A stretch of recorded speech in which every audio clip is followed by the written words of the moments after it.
आपने serial friends का वो एपिसोड देखा है जिसमें रेडिएटर का नॉब टूट जाता है और रूम में बहुत ज़्यादा गर्मी होने लगती है, इतनी कि सर्दी में पसीने छूटने लगते हैं। तो इस गर्मी से निजात पाने के लिए लोग फ्रिज बार बार खोलकर उसके सामने खड़े हो जाते हैं। ये तो था एक फनी सीरियल का किस्सा, पर अब ये हकीकत में होने जा रहा है। नमस्कार, मेरा नाम है श्वेता शर्मा और आप देख रहे हैं बियॉन्ड द हेडलाइंस। और गर्मी लगे तो फ्रिज में बैठ जाइए। जी हाँ, जापान में लगातार बढ़ती गर्मी को देखते हुए कंपनियां लोगों को हीट से बचाने के लिए नई नई टेक्नोलॉजी विकसित कर रही हैं। इसी कड़ी में जापान की एक कंपनी ने एक अनोखी मशीन तैयार की है जिसे ह्यूमन रेफ्रिजरेटर यानी इंसानों के लिए बना फ्रिज कहा जा रहा है।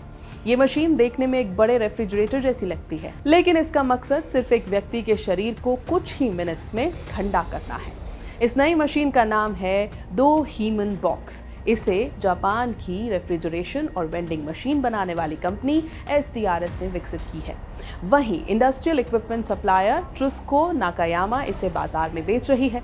कंपनी का कहना है कि इस मशीन का डिज़ाइन जापान में जगह जगह दिखाई देने वाली रेफ्रिजरेटेड वेंडिंग मशीन से प्रेरित है। दो हीमन बॉक्स के अंदर का तापमान हमेशा लगभग 15 डिग्री सेल्सियस रखा जाता है, यानी जैसे ही कोई व्यक्ति इसके अंदर प्रवेश करता है उसे तुरंत ठंडक महसूस होने लगती है। मशीन के अंदर एक चेयर लगी है, जैसे ही व्यक्ति उस पर बैठता है लगभग 5 डिग्री सेल्सियस तापमान वाली ठंडी हवा उसके सर, गर्दन, कंधों और पीठ की तरफ छोड़ी जाती है। इससे कुछ ही सेकंड्स में पूरे शरीर को राहत मिलने लगती है। कंपनी का दावा है कि इस मशीन के अंदर तकरीबन 5 मिनट बैठने पर शरीर का तापमान काफ़ी कम महसूस होने लगता है। वहीं अगर कोई व्यक्ति लगभग 10 मिनट तक इसमें बैठता है तो हीट एग्जॉशन के शुरुआती लक्षणों से भी राहत मिल सकती है। मशीन तेजी से शरीर का तापमान कम करती है, जिससे हीट स्ट्रोक का खतरा घट सकता है। ये मशीन खास तौर पर उन लोगों के लिए बनाई गई है जो construction sites, factories, warehouses और आउटडोर इवेंट वेन्यूज जैसे बेहद गर्म जगहों पर काम करते हैं। ऐसे कर्मचारियों को तेज धूप और ऊंचे तापमान में लंबे समय तक काम करना पड़ता है। ऐसे में ये कूलिंग बूथ उनके लिए काफ़ी उपयोगी साबित हो सकता है। दो हीमन बॉक्स में 3 अलग अलग एयर फ्लो और कूलिंग मोड्स दिए गए हैं। उपयोगकर्ता अपनी ज़रूरत के अनुसार इनमें से किसी भी सेटिंग का इस्तेमाल कर सकता है। सुरक्षा को ध्यान में रखते हुए मशीन 20 मिनट बाद अपने आप बंद हो जाती है ताकि शरीर ज़रूरत से ज़्यादा ठंडा ना हो जाए। कंपनी का कहना है कि यह मशीन सामान्य स्पॉट एयर कंडीशनर की तुलना में लगभग आधी बिजली खर्च करती है। इसकी एक और खासियत यह है कि इसे लगाने के लिए किसी तरह की इंस्टॉलेशन की ज़रूरत नहीं पड़ती। इसे इंडोर या आउटडोर दोनों जगह इस्तेमाल किया जा सकता है।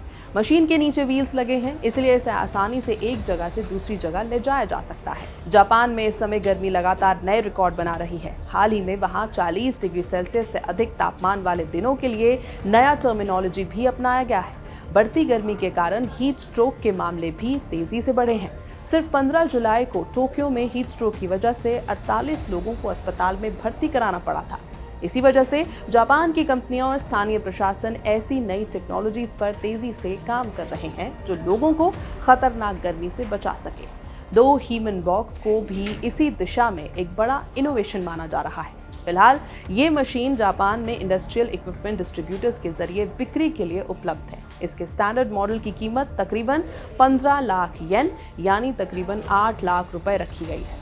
अभी इसे मुख्य रूप से कंपनियों, फैक्ट्रियों और संस्थानों के लिए तैयार किया गया है। हालांकि एक्सपर्ट्स का मानना है कि अगर आने वाले वर्षों में जापान में गर्मी इसी तरह बढ़ती रही तो ये ह्यूमन रेफ्रिजरेटर भविष्य में पब्लिक प्लेसेस पर आम दिखाई दे सकता है, ठीक वैसे ही जैसे आज जापान की वेंडिंग मशीन्स हर जगह नजर आती हैं। यह है BP लाइव। मेरा नाम है श्वेता शर्मा।